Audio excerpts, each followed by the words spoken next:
In the struggle to survive, evolution has produced millions of creatures. Yet 99.9% of them are extinct. What killed off the seemingly impregnable mammoth? Why did lethal predators like the saber tooth perish? What destroyed the giant Irish elk? This series investigates 6 remarkable animals and the causes of their extinction. Was nature or man to blame? Were they unfit or just unlucky? Is the history of life on Earth really the history of death?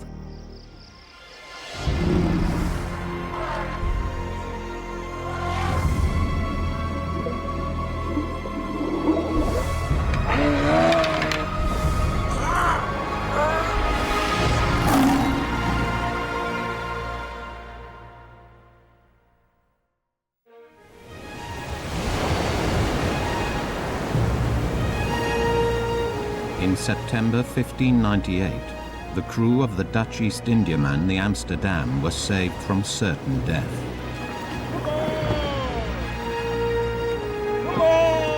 Hit by a savage storm off the Cape of Good Hope, they'd been blown into the uncharted waters of the Indian Ocean. By chance, currents carried them within sight of a tropical island.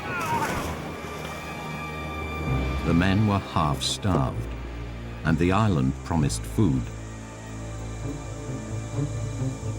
But the sailors weren't the only 2-legged creatures to have discovered this tropical paradise.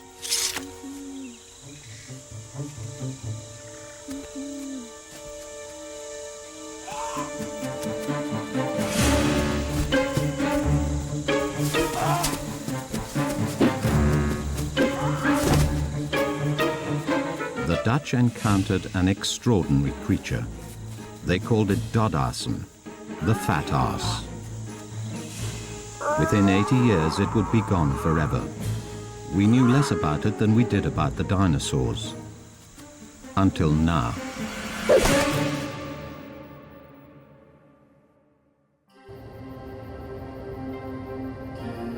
In modern Mauritius, sugar plantations have replaced the jungle the Dutch explored. Tourists relax where the dodo once lived. But paleontologist Julian Hume is no tourist. He's here to discover what the dodo was like and what happened to it.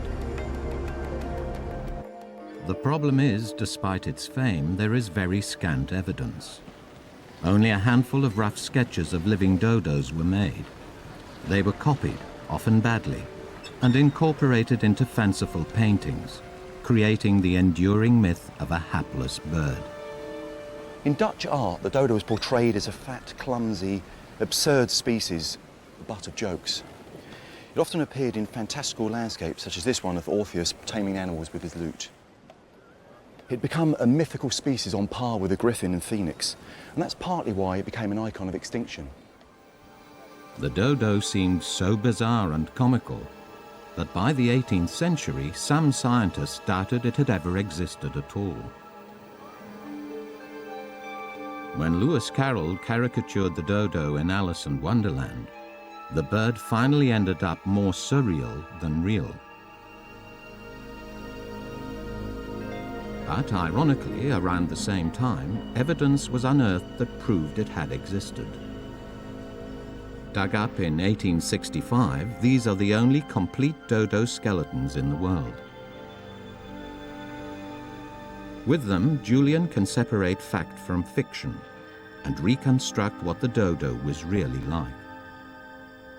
Now we have the skeleton of the dodo, we can tell so much more about the bird and how it may have appeared in life. Had a long, sinuous neck, quite an upright stance, and probably stood about 2.5 feet tall.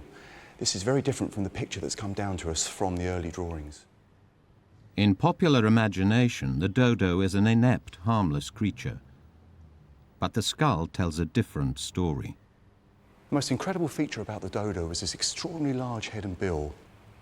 The horny tip would have been shed and regrown each year for feeding and for fighting.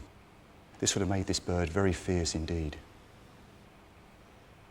Above all, the skeleton reveals that this bird was obviously flightless.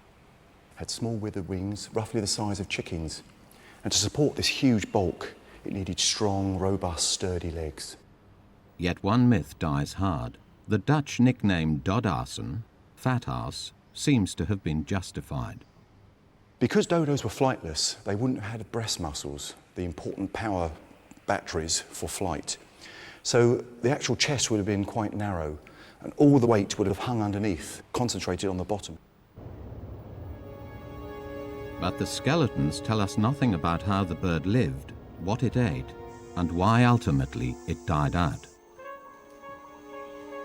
Pockets of native trees are rare amongst the sugarcane. But for Julian, they're precisely the kind of habitat that might have sustained the dodo. Tall and slender trees leave the forest floor open for feeding.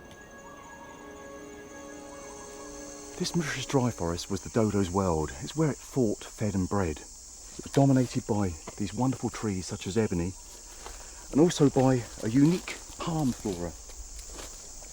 These species produced prodigious amounts of fruit throughout the year, and the forest floors would have been covered with them. Species such as hurricane palm, screw pines, bottle palms, and of course ebony.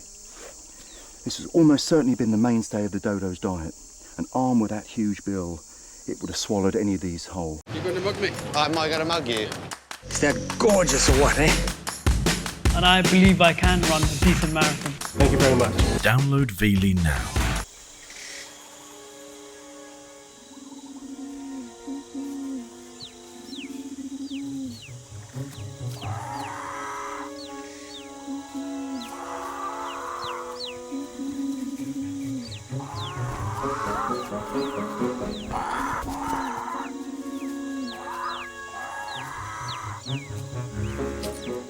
The dodos are constantly on the lookout for fallen fruit, pouncing on it before competitors arrive.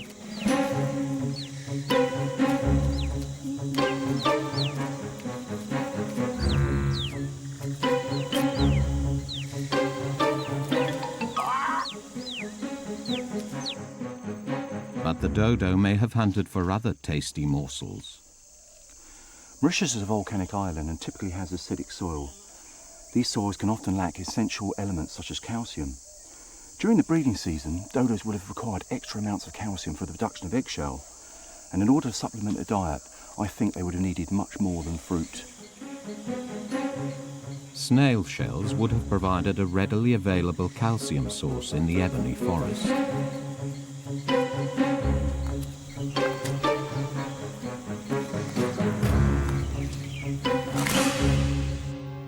All the evidence is helping to overturn the traditional view of the clumsy dodo.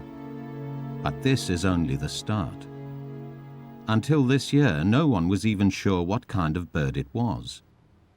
Could it perhaps be a type of ostrich or vulture? The remarkable journey of one particular dodo is the key to solving this mystery. Back in the 17th century, reports of the dodo captured the imagination of Europeans. Dodo mania meant live specimens would fetch high prices, and the Dutch tried to ship them back to Europe. One made it all the way to London, where it was kept as a popular attraction, visited by the diarist Sir Hayman Lestrange. It was kept in a chamber and was a great fowl bigger than the largest turkey cock, but stouter and thicker and of more erect shape. The keeper called it a dodo. When it died, this dodo was stuffed and brought to Oxford. Unfortunately, in 1755, a spring-cleaning museum curator threw most of the moth-eaten specimen away. By chance, the shriveled head and one leg were saved. Today, this is the only dodo skin tissue left in the world. Its lucky survival offers an amazing opportunity. scientists can at last identify what type of bird the dodo actually was.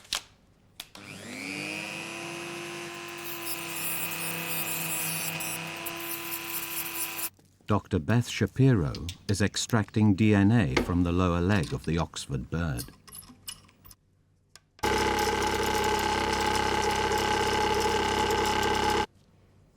It's wonderfully exciting to be able to use DNA techniques to solve a question that's been plaguing naturalists and ornithologists since the dodo was first discovered. With the DNA that I managed to extract from the leg, I was finally able to confirm that the dodo is in fact a pigeon. The dodo is not a separate group at all, in fact belongs in the middle of the pigeons. But that isn't the only surprise. To discover where the dodo came from, Beth then compared the DNA to that of a range of modern African pigeons, because Africa is the nearest continental landmass to Mauritius. We were surprised when we finally got the results that it did not, in fact, come out closely related to the pigeons from Africa, but it was most closely related to a pigeon from Southeast Asia.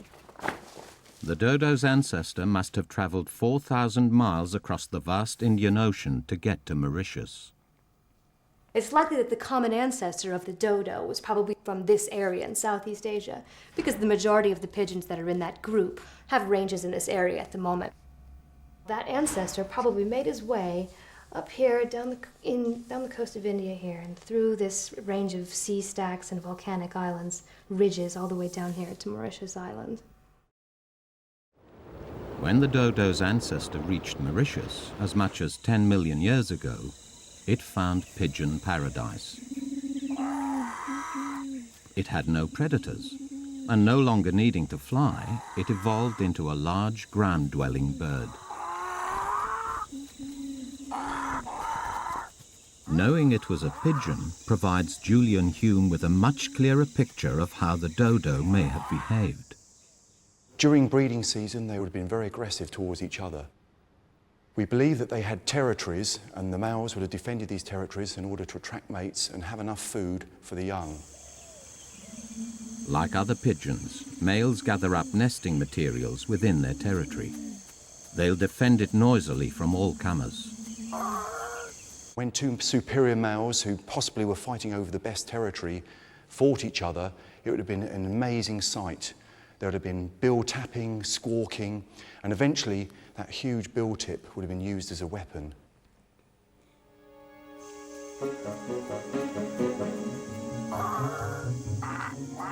Males could do a lot of damage, but this time the newcomer relents. A female is attracted by the commotion. Pigeons have a ritualised display, and the dodo would have had a ritualised display on a grand scale. The male dodo would have puffed out its chest, and the forest would have resonated with its calls. This wonderful doo-doo-doo-doo. This male is trying to mesmerize his intended female. The female casts an eye over his nesting material. She'll build a nest in which she'll lay a single egg. The traditional image of the hapless dodo has been turned on its head by recent discoveries. And yet the dodo would soon meet its end. For the first time in 10 million years, it had to contend with a lethal predator. But what happened next is controversial. Did the Dutch really wipe out the dodo?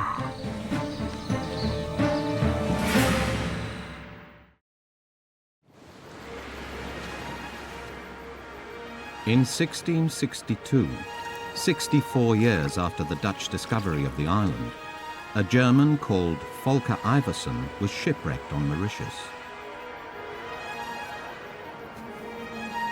He walked the length and breadth of the island but saw no dodos. Hungry and weary, he wandered across to a small islet cut off at high tide.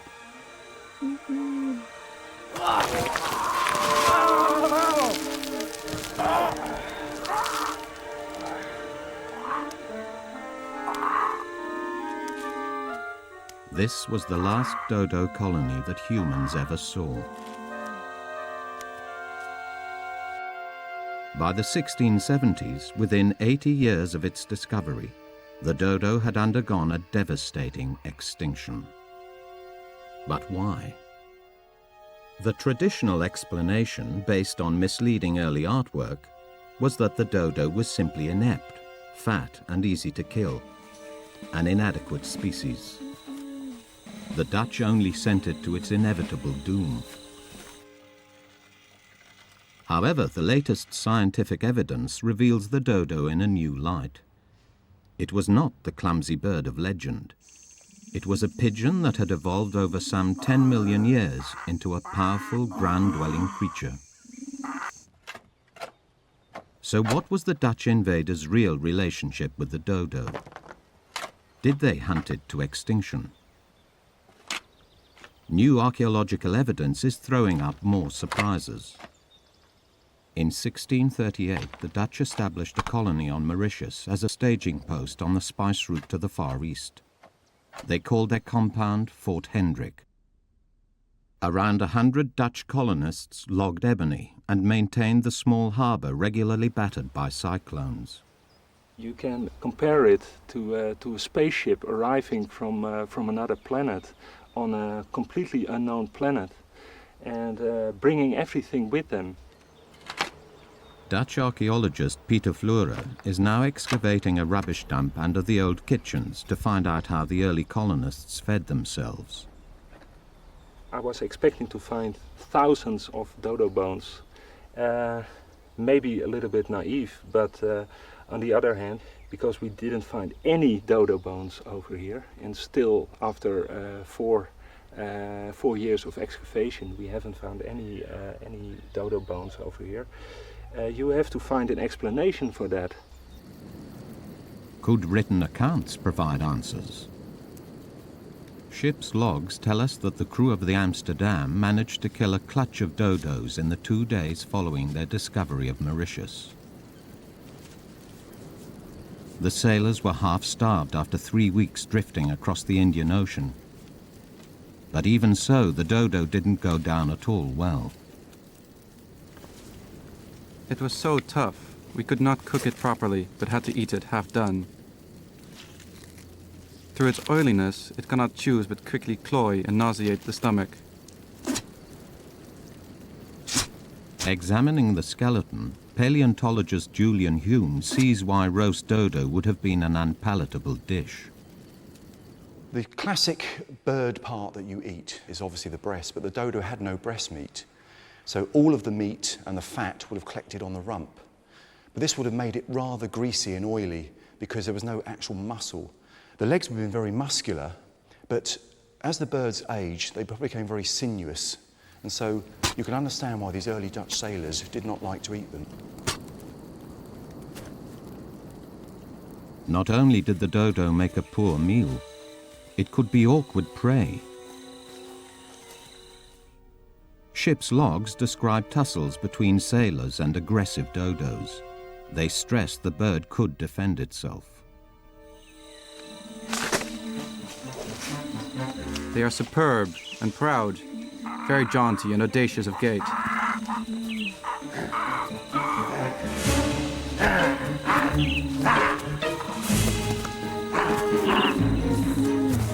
Their war weapon was the mouth, with which they could bite very fiercely.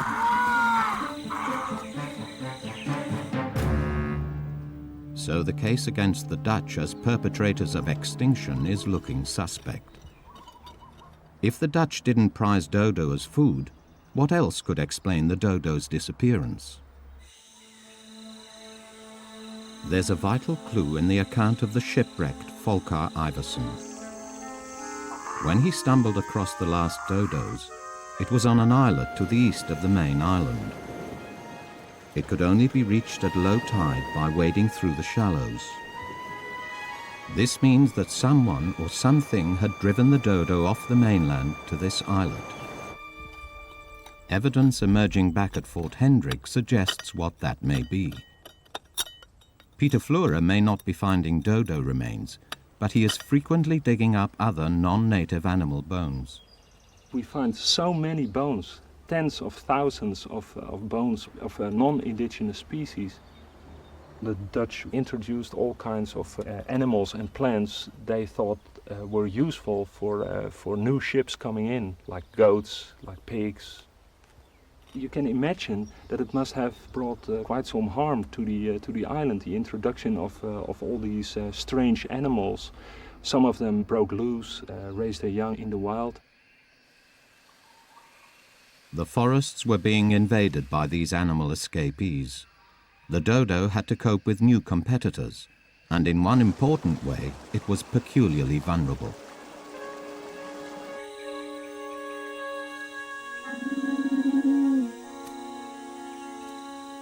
Being flightless, the dodo raised its young on the ground.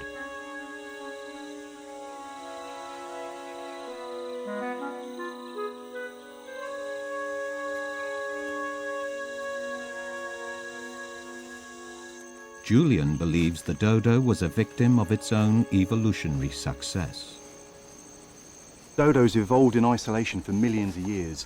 They never needed to get off the floor. There was no predators. They could have spent a long time rearing their young, perhaps one young every second year. There was no need to propagate themselves in any larger numbers. But then, sadly, pigs arrived. Mauritius was more than a pigeon paradise. Its rich undergrowth also made it a pig paradise. Of all the animals the Dutch introduced, the impact of ground-rooting pigs on ground-nesting birds would have been devastating. Not only would the pig have competed for food, it may have disrupted age-old mating and egg-laying behavior.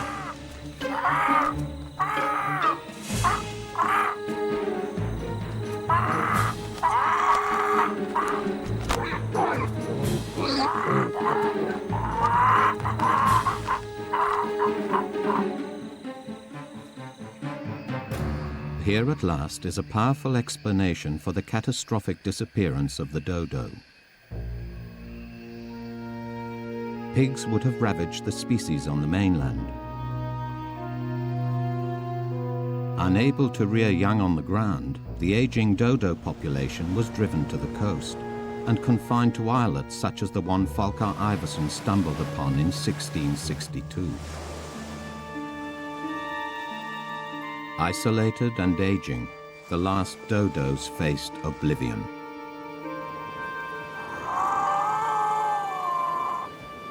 The dodo has this kind of awe about it. It is this extinct species of the world. The term dead as a dodo is often used in reference to it. In fact, this bird was a superior species, perfectly adapted to its environment. Its only downfall was the sheer weight of numbers and aggressiveness of introduced species were just too much for it. The story of the dodo's annihilation reveals how quickly extinction can overtake a species. And 400 years after it was first discovered, we at last know the dodo's extinction was simply a case of being in the wrong place at the wrong time.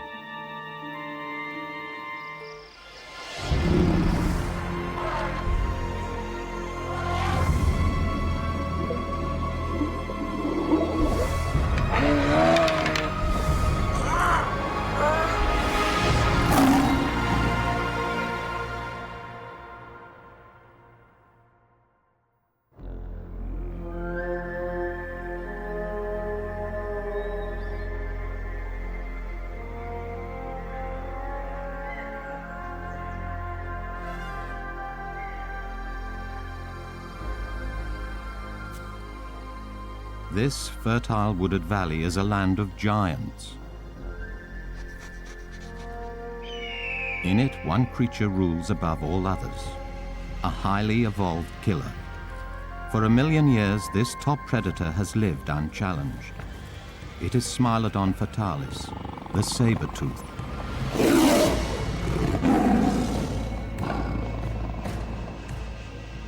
But this formidable animal, with no predator to fear and plentiful game to eat, is about to disappear forever.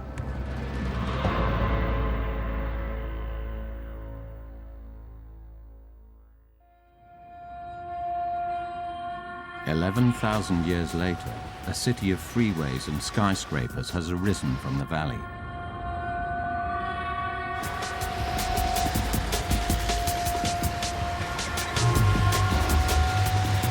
Yet it has not totally obliterated all traces of the saber-tooth. Evidence still remains beneath downtown Los Angeles. The Rancho La Brea tar pits is one of the world's most extraordinary fossil sites. These pools of tar contain a record of life stretching back into the Ice Age. Paleontologists have unearthed millions of fossilized bones. For Blair van Valkenburg, it's a gold mine. Believe it or not, this black swamp that I'm standing in the middle of is a paleontologist's dream. I mean, it is hard to believe looking at it, but it is chock-a-block with bone. I mean, from all the tar pits that are in this small area, there are over 4 million specimens that have been found. Things as small as rodents and as large as mammoths. This paleontologist's dream is the result of an accident of ancient geology. Tar seeps from under the earth through cracks caused by California's frequent earthquakes. Pools of deadly oil form just below the surface. 10,000 years ago, you're a thirsty animal, and you might walk out, approach that water, and because you're a rather large and heavy animal, you'd find your feet sinking, and you would struggle, but that would actually probably drive you deeper as you struggled, and pretty soon you'd be in a position from which you were no longer able to get yourself out of. It would have been a slow, agonizing death. And even today, we see things getting stuck. It's not that this process stopped 10,000 years ago. It's still happening. You can see the tar coming up on the surface. And over here, you can see a little yellow-rumped warbler that probably innocently saw some water or saw a bug on the surface and swooped down to get it and never took off again. Tar is one of nature's great preservatives. So even the smallest of bones remain. Paleontologists can reconstruct the past using the bones of the animals that they find, especially when they're beautifully preserved as they are at Rancho La Brea. You can reconstruct the strength of the animal, you can reconstruct the size of the animal, you can reconstruct its feeding habits from its teeth. The preservation at La Brea allows us to reconstruct the entire fauna with relative ease. But Rancho La Brea is famous for reconstructing one creature above all others, the saber-tooth. Over 2,000 of them have been recovered. Now we can probably guess that this might be a female. It's hard to tell because female and male saber-tooths were about the same size. So we need to really do a lot of detailed measurements to actually figure that out. And it really illustrates how well the tar preserves these fossils. There's just no distortion. The cat is very beautifully preserved, and it's very easy for us to think about them moving around the landscape here, recreating, at least for a paleontologist, it's easy to recreate them in our own mind and see them roaming the plains of Los Angeles some 11,000 years ago.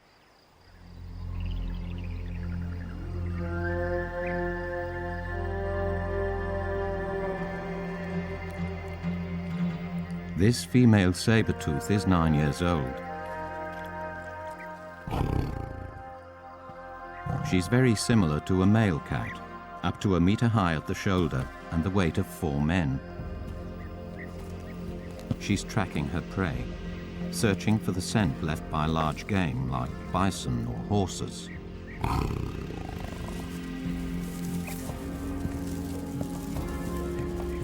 The saber-tooth is often thought of simply as a lion with big teeth, but it's a very different animal.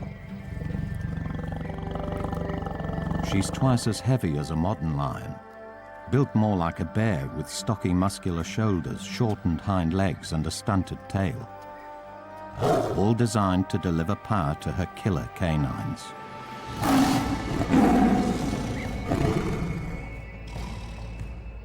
So why did the saber-tooth evolve its bizarre body and even stranger teeth? And is there a link between them and the animal's extinction? Obviously, one of the most remarkable things about saber-toothed cats are these saber-like canine teeth that they have. And these are the longest canine teeth of any carnivore that ever existed, at least for the size of the cat. They're definitely the longest. And they're very sharp, actually, on the back edge, and they're narrow from side to side and knife-like in cross-section. Clearly, the teeth were vicious weapons, but little is understood about how the saber-tooth used them to kill. To find out means looking at the muscular structure of the entire body. But there's a problem. The tar pits preserve bone, not muscle. So one paleontologist has turned to modern cats to investigate this. The nearest match isn't a speedy runner like a cheetah, but the slower-moving jaguar.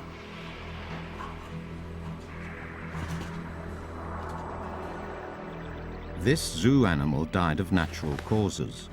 Now it's helping Virginia Naples to find out how its ancient saber-toothed relative actually behaved as a predator. The biggest mystery about saber-toothed cats is how an animal with very long and very sharp, but very thin and brittle teeth could have been able to make a bite without these teeth being broken. And how were they able to use their muscles in order to generate enough force to make the bite? Understanding how the jaguar's biting muscles attach to the skull allows Virginia to compare the awesome power of the saber-tooth's bite. The saber-toothed cat skull, in addition to being larger than the jaguar skull, is different in shape, and you've got much greater space here for this muscle than you do in this animal. So we can assume this muscle was bigger and therefore could exert more force than the corresponding muscle in the jaguar, which would help to give this animal a stronger bite. The skull also reveals the mouth could have opened some 30 degrees wider than the jaguar and other modern cats to administer the killing bite. The shape of the skull and the heavy body both show the creature had evolved to ambush lone animals. We've got an animal here with very heavy limbs, short legs. It would not have been a sprinter. It would have had to hide in ambush and sneak up on its prey. This animal was much bigger, relatively speaking much heavier, with even heavier muscles.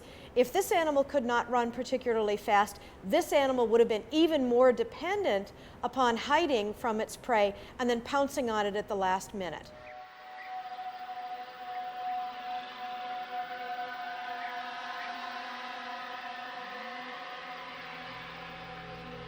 A lone bison has moved into the female's hunting ground in search of fresh grazing.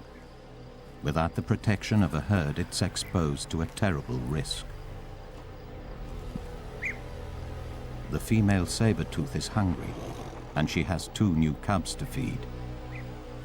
Her massive bulk means she can eat around 30 kilograms of meat in one go.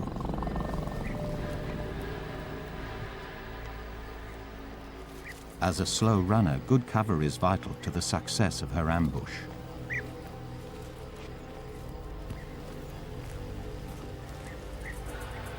If she can pounce, she's capable of severing a bison's jugular and crushing its windpipe with a single bite.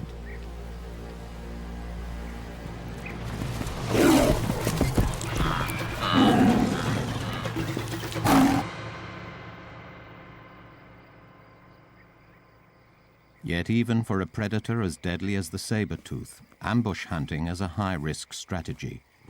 She's paid a price for her kill, injuring her back while wrestling the 2-ton bison to the ground.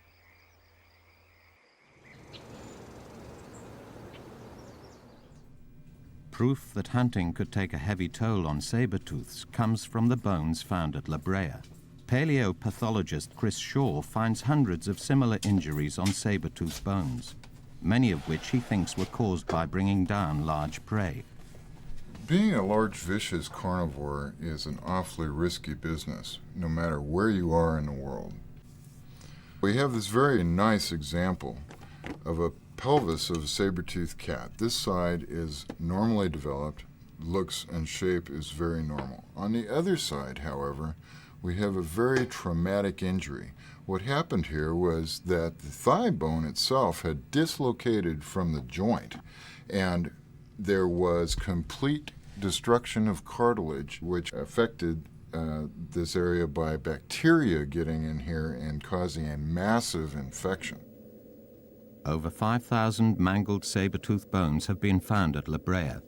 For Chris, they are not only evidence of the high-risk hunting strategies saber-tooths pursued, but how group behavior may have evolved to help injured animals.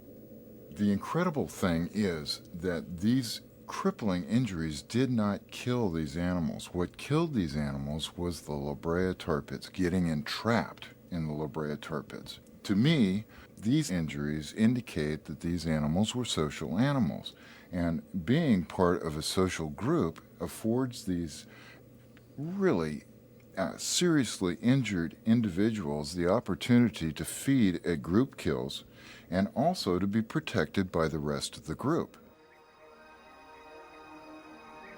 Several hours have passed since the kill, and the injured female has eaten her fill. She's joined by her cubs. While they eat, she nurses her wounds.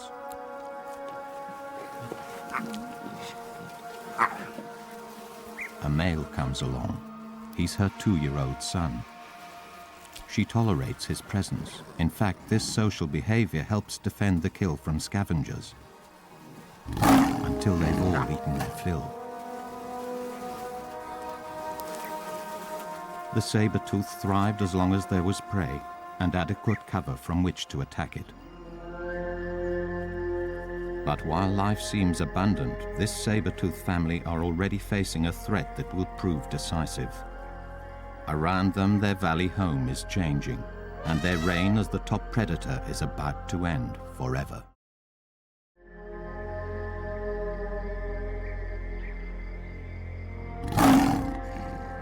Having reigned as top predator for 1 million years, this saber-tooth, along with the rest of her species, is suddenly facing extinction.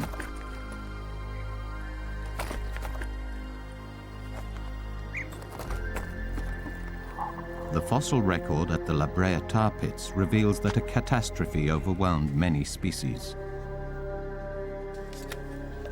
Not just the saber-tooth, but many other animals disappeared too.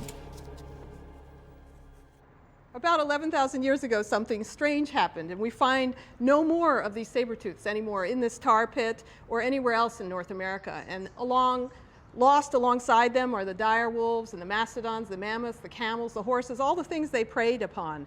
In fact, this saber-tooth is probably one of the last saber-tooth cats that existed in North America. In this land of giants, many of the largest animals, like the mammoth, died out. Dating their remains shows this coincided exactly with the end of the last ice age. For 100,000 years, global temperatures had been around 10 degrees Celsius colder than today. But by 11,000 years ago, the climate was warming up. In Arizona's Sonoran Desert, paleobotanist Julio Betancourt has discovered compelling evidence, revealing what conditions were like when the saber-tooth ruled, and the drastic change that was about to overwhelm it.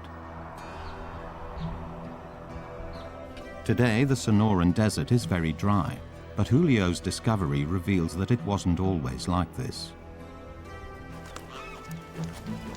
And evidence for this comes from an unlikely animal, the pack rat.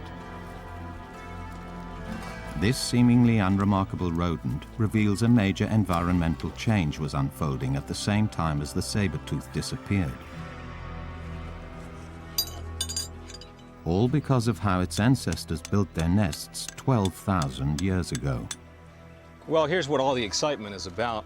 This is actually a pack rat nest right here that was occupied by a pack rat, in this particular case, about 12,000 years ago. Pack rats use these rock shelters for cover, and they bring in a lot of plant material from about 50 meters, 60 meters away. The plants the pack rat built its nest from have been preserved in a unique way. The pack rat oftentimes pees all over these piles of plant remains, and as the urine evaporates, it crystallizes and holds all of this material together like amber. But most significantly, the preserved plant remains confirm forests grew here, during the Ice Age when it was colder and wetter. The beauty of it is that the preservation is actually exquisite. We see here, for example, that there are the needles or the leaves of a pine. We also have junipers and oaks. So we know that there were pine, juniper, and oak woodlands covering most of the Sonoran Desert at the end of the last ice age before big herbivores and things like saber-toothed tigers became extinct. But the pack rat evidence from 1,000 years later tells a very different story. The pine and oak forests were disappearing. The Ice Age was coming to an end, heralding massive environmental changes that continue till this day. So the overall trend for the southwestern United States and Southern California since the last Ice Age has been towards hotter, drier environments and towards more desert vegetation. But how could changing vegetation be linked to the extinction of a carnivore like the saber-tooth? While the change didn't affect the female and her cubs directly, it did affect their food supply in vital ways. Ironically, paleoecologist Greg MacDonald believes it actually increased it. The biggest mystery that we have to look at is the fact that not everything goes extinct, that you have animals that do survive. Here in North America, you have mammoths, mastodons, horses, they all disappeared. And yet other groups of animals, like the North American antelope, the American bison, a lot of those animals did survive and did quite well, increased in numbers and spread out. Horses didn't return until Spanish conquistadors reintroduced them a mere 500 years ago. Scientists must explain their extinction, and also why the bison survived and thrived.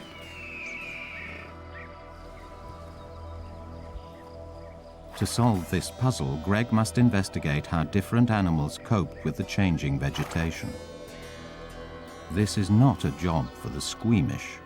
Talking about why some animals became extinct and other ones survived, one of the clues that we can look at is actually in their dung. If we tear apart the droppings of a buffalo and look at the plant fibers inside, we can see that they're very fine, and that's because they chew their food twice. If we look at horses, animals with a simple stomach, you can see that the plant material is much coarser. What this means is that buffalo, the ruminants, get a lot more nutrition out of the plant material than what the simple stomached animals like the horse can do. As the variety and nutritional value of plant life changed, it now seems the ruminants had an inbuilt evolutionary advantage. The variety of plants that's living in an area is changing, and this probably creates a crisis, and those animals that are better at getting the nutrients out survive, like the bison, whereas those that are not as good are going extinct, like the horse. But for the saber-tooth, the proliferation of bison means hard times. Despite the fact she's beautifully designed as an ambush predator, she's becoming peculiarly vulnerable. In drier, more open country, there's less cover, and she'll struggle to hunt using her highly evolved ambush skills. She'll need to chase down her prey, but she simply isn't built for speed. Bison farmer Larry Toller appreciates how hard it is to hunt bison. To kill a bison is damned hard. They don't like to separate from each other. They stay as a very close, tight-knit group. They protect the babies. To get one separated is almost impossible because the herd doesn't want it to happen. The ability to hunt successfully, always a tricky business, was now even more difficult. Not only was there less cover to ambush from, fossil discoveries show Greg MacDonald that the bison were evolving a powerful new defense mechanism. One of the things that we see happens is they become smaller. This does have advantages though, because a smaller animal does not require as much food for survival, and you can pack more animals into a given area, which means you can have larger herds, which has the advantage of more eyes, more animals on the watch out for predators. The growth of large bison herds was another terrible blow to the saber-tooth's chances of survival. As the Ice Age ended, solitary prey is hard to find. Many prey species have disappeared. Others, like bison, have safety in numbers. So while there's plenty of meat on the hoof, catching it is very hard for an ambush predator. Despite being beautifully designed to pounce and kill, now everything is working against her. In bigger groups, the bison spot danger more easily across the open land.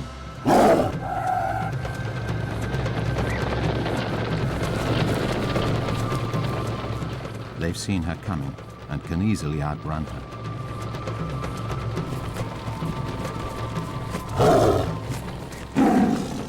Superb adaptation to an Ice Age environment didn't help the female saber-tooth once that environment changed.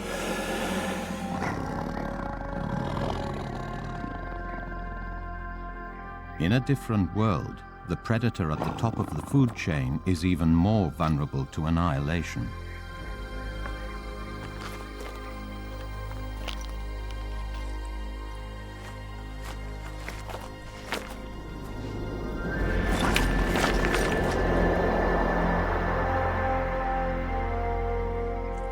Starving, the female saber-tooth has had to abandon her cubs.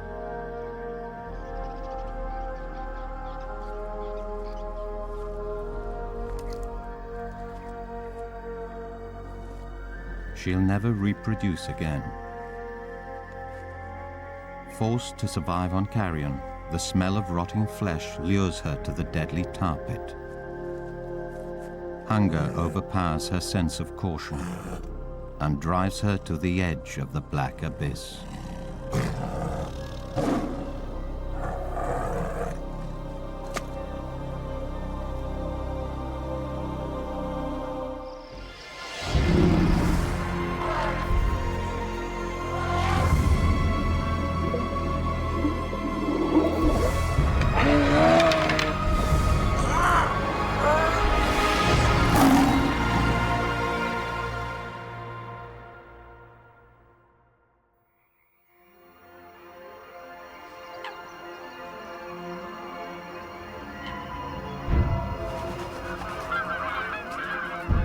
For millions of years, a magnificent animal dominated the northern hemisphere. Thriving on lush Ice Age grasslands, huge herds spread across continents. The mammoth shared a common ancestor with today's elephants. The two species diverged 5 million years ago.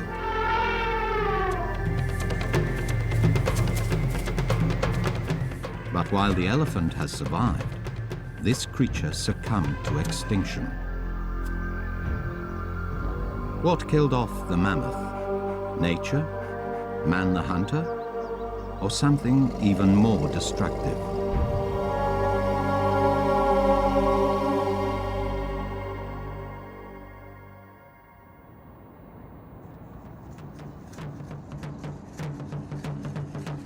This is the new frontier of mammoth paleontology. Not Siberia, but Mexico City.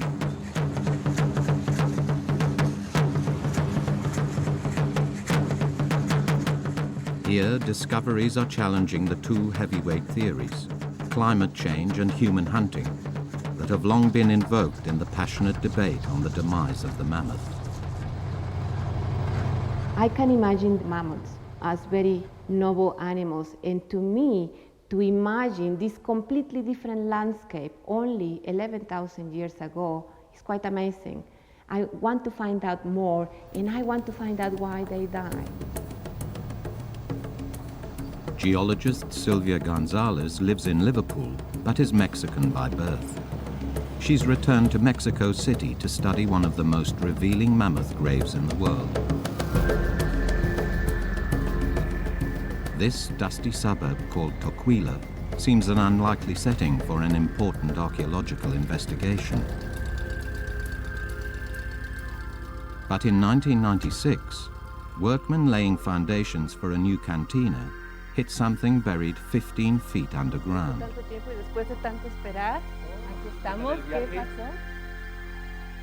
Archaeologists quickly uncovered over 1,200 bones of what can only be a doomed family group of 7 mammoths. Toquila is a very important site because we have like an instant photograph of the environment 11,000 years ago, which is preserved. These remains have been carbon dated to 11,000 years old, the very time when mammoths disappeared.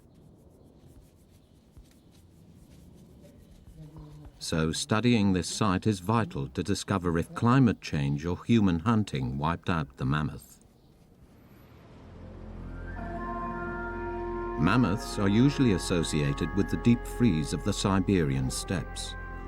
But the American or Colombian mammoth, as scientists classify it, was an even more impressive animal. It weighed almost twice as much as its woolly Siberian cousin. An adult male could stand 13 foot high and boast spiral tusks over 10 feet long. The basin of Mexico in the late Ice Age. Average temperatures are 10 degrees Celsius, some 5 degrees cooler than today. The Toquila family are on the move.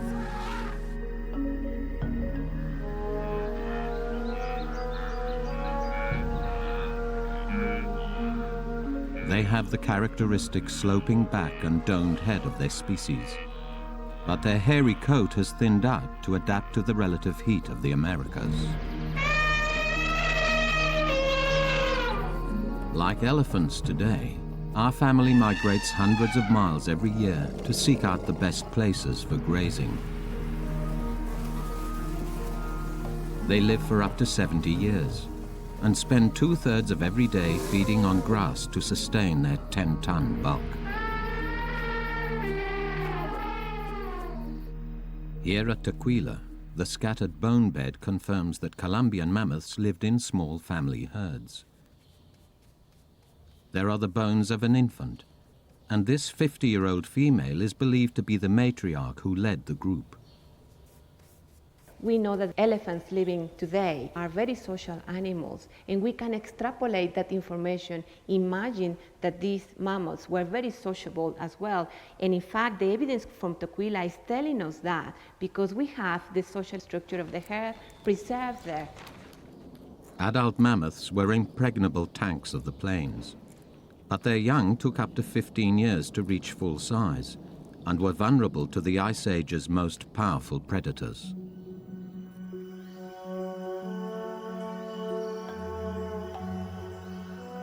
The Toquila family stick together to provide protection.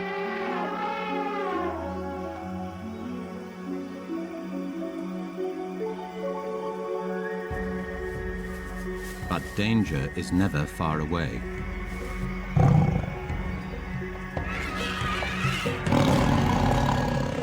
A saber-toothed tiger notices the infant has strayed from the herd. The infant runs for its life. The herd is quickly mobilized to form an impenetrable defensive wall. Working together, the herd has little to fear from even the fiercest predators.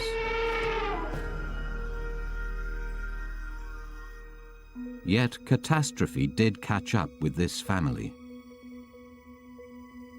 How did they end up in this mass grave? Was their death tied up with the extinction of the entire species? At first sight, it would seem more likely that they were killed by a specific local event, because they're buried in volcanic mud. This is a piece of pumice, volcanic glass, and we know that all of these mammoths are embedded in this material. So this is the evidence for a volcanic mud flow.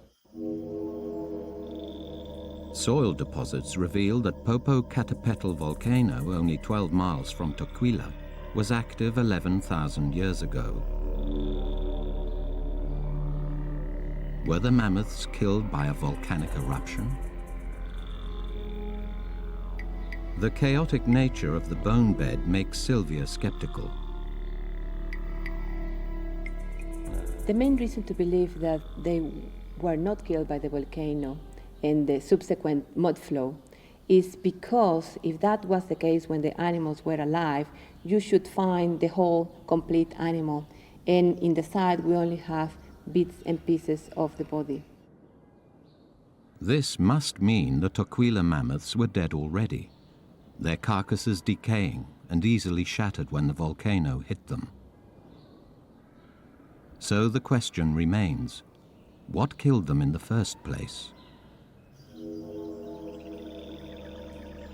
When it comes to the extinction of the mammoth, one of the heavyweight theories has pointed the finger at climate change. Carbon dating of American finds reveals the number of mammoths dropped as the Ice Age ended and the world warmed up. 20,000 years ago, temperatures started to rise. They rose some 7 degrees Celsius, transforming the American environment. Pollen samples reveal that the grasslands of the American Southwest gave way to the desert of thin scrub and cacti that remains today. The mammoths there could not sustain their diet, and many would have died out. But as a geologist, Sylvia Gonzalez believes the high altitude near Mexico City made it a special case. Soil samples here show it was a kind of oasis.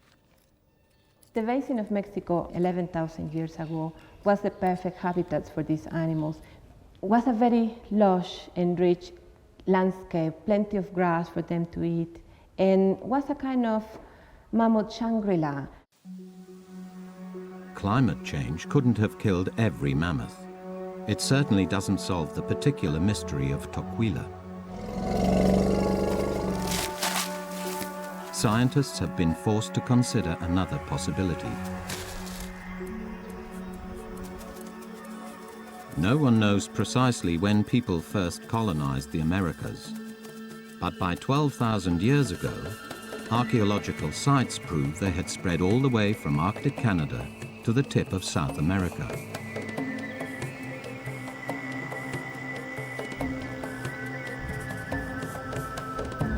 If the basin of Mexico was a refuge, a Shangri-La in the desert, man would compete to have a piece of it too. Here was a new, sophisticated predator for the Colombian mammoth to contend with.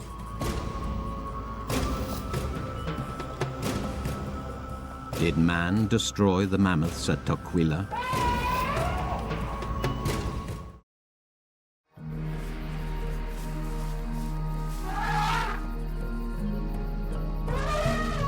The mammoth thrived for millions of years and spread from southern Europe through Siberia all the way to Central America. But what caused the extinction of this well-adapted giant?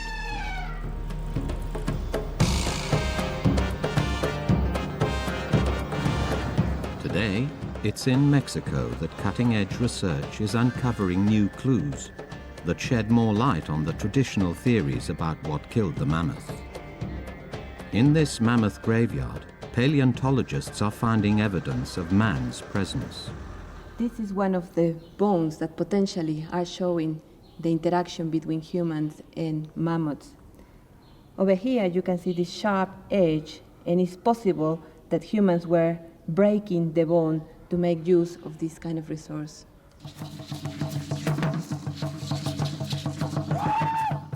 The best-known early humans who entered the Americas are known as the Clovis people, after the site in New Mexico where their culture was first uncovered. They had developed a new technology, the fluted flint spear point. These have been found amongst mammoth bones at a handful of sites. For many American archaeologists, there was only one conclusion.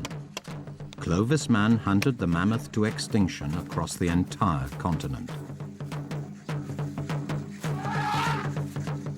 The circumstantial evidence seemed compelling. Man arrived just as the mammoth population went into steep decline. But later research calls into question this traditional hunting theory. Paleontologist Eileen Johnson is an expert in bone forensics. Such is the importance of Toquila that she's come from Texas to determine whether this mammoth herd was hunted down by man. This looks like a tibia that's coming out. This bone was broken fresh. We have really nice helical fractures, and that's kind of the evidence we have here as part of that circling fracture. For Eileen, the distinctive helical fractures indicate Clovis man was present, breaking these bones sharply to make tools. Oh, this is a beautiful fracture surface here. This may even be a remnant of the blow, the initial blow. To test her theory, Eileen tries to replicate the bone fractures she's identified. She uses modern cow bones and a primitive yet effective technology. And we're going to do a one anvil over the shoulder technique on this one.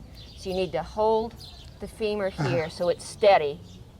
You need to come up and take your hand back as far as you can. And then you want to see where you're going to hit it, and then you want to bring the rock down as hard and as fast as you can. Okay, try again, because you've cracked it. Very good. Very, very good. That's a beautiful helical fracture. The force coming down through the hammerstone actually flexes the bone, and you get a rebound action that helps continue that fracture. So basically, they understood physics. Good. Clovis people splintered mammoth bones to make tools, but that does not necessarily mean they killed the mammoths. So that's a beautiful technological flake coming out. To clinch the hunting theory, Eileen would need to find direct evidence of Clovis weapons being used. At the moment, we have no projectile points, nothing that, no stone tools of that nature. So we cannot say that man played a direct role in the killing of these animals. Of the 1,500 mammoth sites across North America, just 60 contain any evidence of the presence of man. Of these, only a dozen contain Clovis spear points, proof of hunting. The remainder merely have scavenged broken bones, showing man only made use of them when the mammoths were already dead. The orthodoxy of hunting as a cause of extinction is increasingly being questioned. When Paleo-Indian studies were beginning in this country, Clovis peoples were looked at as simply mammoth hunters. We're now beginning to move into a much broader view. They hunted horses, they hunted camels, they hunted smaller game, muskrats, ducks, a variety of animals made up their diet. If Clovis man could sustain himself on animals that were easy to hunt in the lush basin of Mexico, why risk attacking a mammoth? Simple logic makes large-scale hunting of mammoth herds unlikely.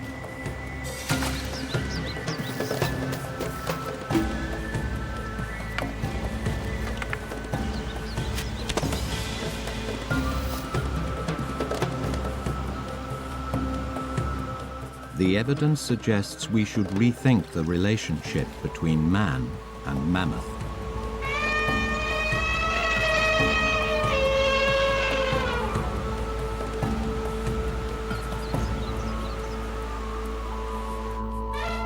Neither climate change nor hunting can provide a full explanation for the mammoth's demise. Evidence like that at Toquila forces scientists to think again.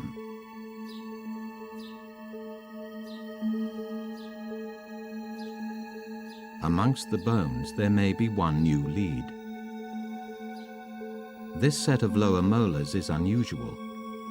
While the right side shows healthy normal growth, the left is misshapen and warped.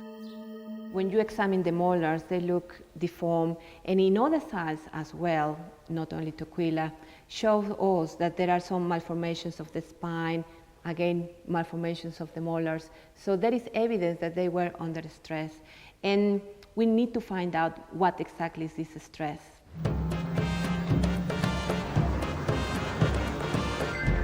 A completely new theory about the mammoth's extinction comes from thousands of miles away,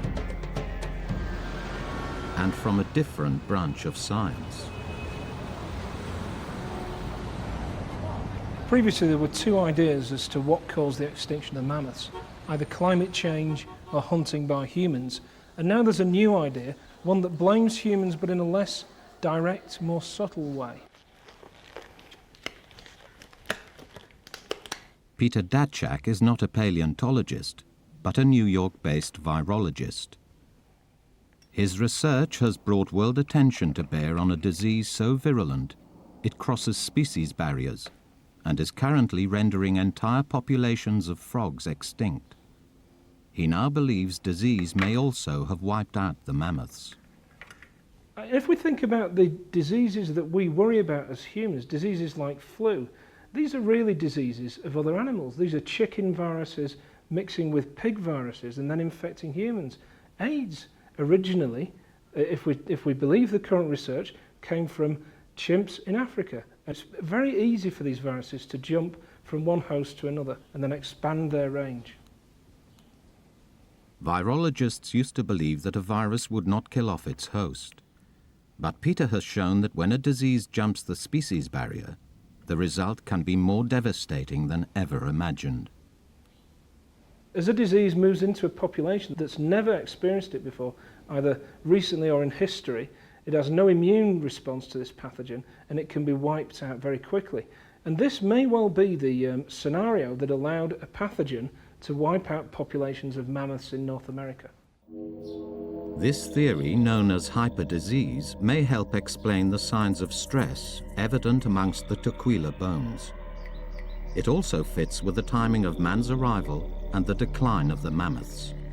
The point about these mammoth populations is that they've never experienced humans before. Humans moved into what are known as naive populations, so they had no defenses, and the diseases were quite capable of wiping them out completely.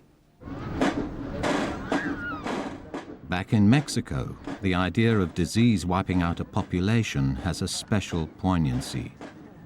When the Spanish conquistadors encountered the Aztecs in the 16th century, the measles and flu they brought with them had more devastating effect than gunshot and sword. But the Aztecs and Spanish met at close quarters. How could Clovis man get close enough to mammoths to transmit disease? Not man, but man's best friend may provide the answer. Clovis man brought the dog to North America.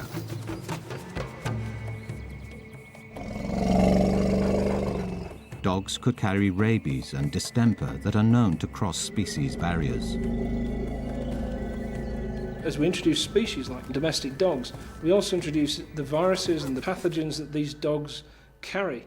So we spread disease that way. We call this process pathogen pollution, and that's one of the greater implications of the work that we've been doing.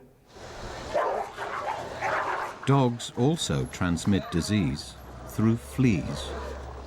It may have been that diseases were able to jump host from dogs via fleas into a larger mammal like a mammoth. And certainly as humans moved throughout the North America, dogs would have been able to make close contact with wildlife. And this happens all over the planet right now.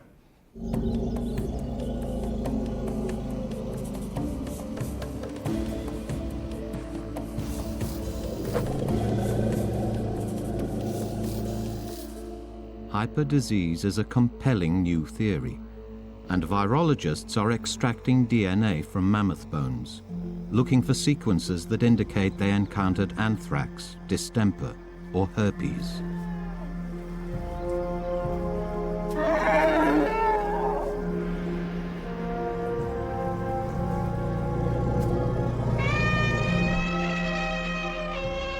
The extinction of the mammoth is one of the most controversial mysteries in paleontology.